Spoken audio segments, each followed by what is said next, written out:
Because it certainly seems like a weird paradigm shift for you, where you seem to Yeah. be so good at it initially. Well, so it was this combination. I mean, I was decent when I was 20, 21, 22 when I first started. But to be very, very simple, I couldn't get the work. I couldn't find enough work to do it. Hmm. Had I had this level of work when I was 22, I probably would have done this full time then. But all during this time, I was kind of hedging my bets and making sure that I did journalism work.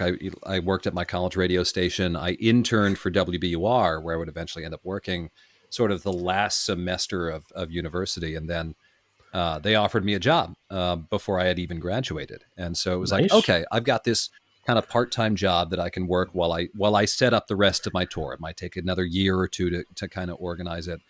And along the way, I found I really enjoyed the work. I didn't always enjoy the hours, getting up at 2:30 in the morning, working at 4 a.m., going until noon. And then it's like, that wasn't always the best. But um, especially once I got to start reporting and anchoring, it was like, oh, okay, I get to kind of put some of these performance skills to use in this other job. Um, that's really a lot of fun sometimes, and you get to see a lot of cool things. You get to learn a lot of interesting things. Because it definitely comes across like, as I've kind of tried to be a better interviewer and tried to be less, looking at notes and Yeah, all that kind of stuff, I I feel you. find that I notice from other people when they do it, I'm like, oh, he's good, he gets it. You can hide the shaking shitless like when I used to, and people Yeah, go, oh, you did a really good job, and I'll be like, what, really? Like, but you have this general knack of just making it like, because I remember you saying sometimes that you were nervous. And it's like, really? You certainly don't come across as nervous, but do you find like that was helpful? Because you're probably fed up of talking about it, but there is a lot of transferable skills. You would have. Did you challenge yourself to be more out there in your performance and work on both sides of the coin? How did you find juggling both conflicting demands? yeah. So I kind of, it would depend on where I was and what I was thinking. So it's probably circa 2014. I started thinking about really doing radio full time.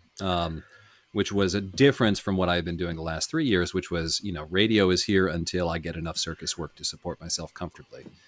And at that point, I had lined up probably almost enough circus work to do it full time. Um, but so what I started doing is I started pulling back. So in 2014, um, I was performing about 27 weekends of the year, about half the weekends of the year. And once it was clear to me, I was like, all right, maybe this radio thing is going to work out. I started cutting back. So I think 2015 I did 20 weekends, 2016 probably 16 or 15 weekends, and then the last few years, um, COVID obviously making things weird, was generally 13 weekends of performing. I would do 8 locally and then 5 on the road, mostly in the Northeast. So mostly within driving distance of where I lived.